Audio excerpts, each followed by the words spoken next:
Raje ariko muri abakomediye beza narabonye muri Gen Z ukuntu mwunganirana vraiment Imana ikomeze kubateza imbere kandi ndishimye guhura namwe. Asante sana. Kange challenge ku wundi muntu muzashaka direct. Uwo muntu witwa Rugangura muzamushake. Asante. Yo bazindi banumva ko kimoteri naho nubu nizere ko atariho mubari ko kinyamupira nukirengagize ko kigeze gufashaho kiyovu mu rwanda na jokinga mutuyinduba nabishimiye cyane nabishimiye twakunezerewe cyane Axel ni umuhanga byajya rero mu gusoma amazina akaba ko yakoze primaire neza cyane za primaire zigisha mu gifaransa azi gusoma amazina y'abakinnyi pe ntukaryame ntukanabyuke udasengeye ikintu cyitwa fevu ko fevu yani locking imiryango utakwana locking fevu ishobora gutuma wewe wicaye ahangaha wekanye ukajya kubona ukabona baraguhamagaye bati urabizi twabonye uri umukomediye mwiza ugomba kujya gukora comedy muri Canada visa birateguye byose ibintu.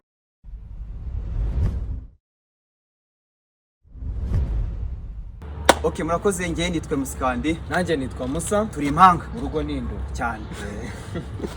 Yo bazindi banumva ko kimoteri naho nubu nizere ko atariho mubari ko kinyamupira nukirengagize ko kigeze gufashaho kiyovu mu rwanda na jokinga mutuyinduba nabishimiye cyane nabishimiye twakunezerewe cyane.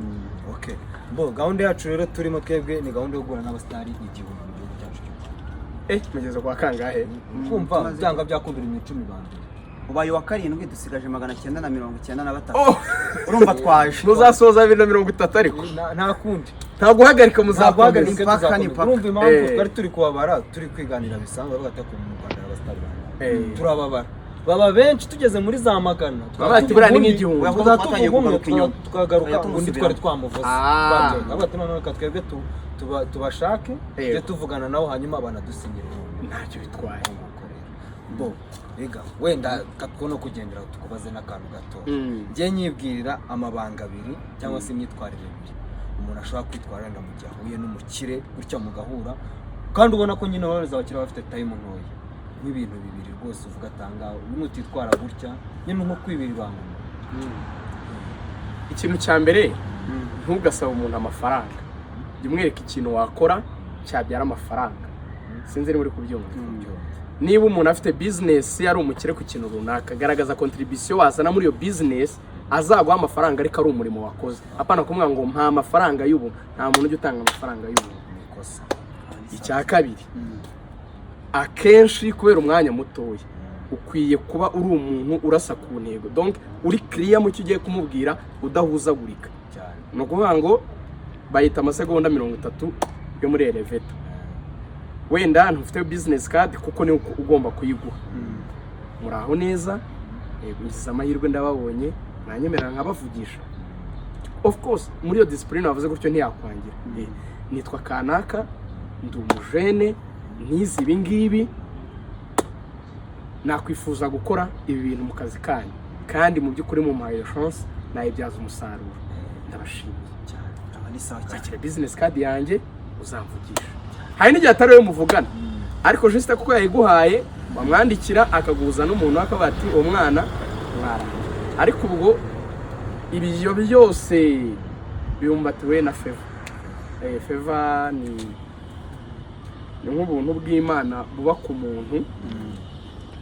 Hari igihe wamubwira ntayiguye iyo business card akubwira nta kazi dufite akakubwira nta kintu ntanagukunde so kugira ngo umuntu agire guts zo kugukunda kikubona anumve ko yagutega amatwi ntukaryame ntukanabyuke udasengeye ikintu cyitwa fevu ko fevu yani locking imiryango utakwana locking fevu ishobora gutuma wewe wicaye ahangaha wekanye ukajya kubona ukabona baraguhamagaye bati urabizi twabonye uri umukomediye mwiza ugomba kujya gukora comedy muri Canada visa birateguye byose ibintu byose umuntu w'umunyarwanda yabereye muri Canada ngo nawe kubonye kuri video numva ndakwikunda ngo muzaze mwisekereza abantu iyo niyo bita fevu ibintu nyine biri beyond expectation cyangwa se imagination za iga ngiye ikibazo cyanjye uri umwe mu bantu ndagukurikira ku rubuga rw'imikino ariko cyane iyo wakoranye na Axel uri umwe mu bantu niba navuga ko bashyizemo akaryo ngo ikiganiro kiryohe ukunda kuvuga ukuntu unezerewe cyane ukuntu asoma amazina y'abakinnyi. Yego Axel ni umuhanga byajya rero mu gusoma amazina akaba ko yakoze primaire neza cyane za primaire zigisha mu gifaransa azi gusoma amazina y'abakinnyi pe. Rero iyo dufite amazina yayandi agoranye ukuntu ndayamuha nkambwa ni jya uyasoma njye nikorera analyse kabisa. Ntacyo bitwaye kwa press ubushobozi buri mu wundi ni byiza cyane. Okay, turagushimiye rero nk'umuntu twahuye kandi turagushimiye n'umwanya wawe waduhaye. Rero twebwe kugira ngo bigaragare ko twahuye nawe urafata kano kabike dusinyire na autographe. Ndasinya wasinya inyuma urasinya. Okay. Nta kundi urihangana ariko ubwo ni wowe yimpaye ngo nyandikeho. Oya nicyo bimaze. Kwandika mu rutirigongo rwose. Nandika muri colonne vertebrale.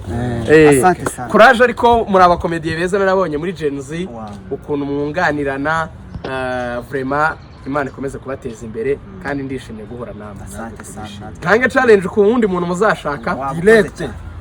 Uwo muntu witwa Rugangura Rugangura muzamushake. Urakoze. Asante. Nanjye ndaryohewe cyane.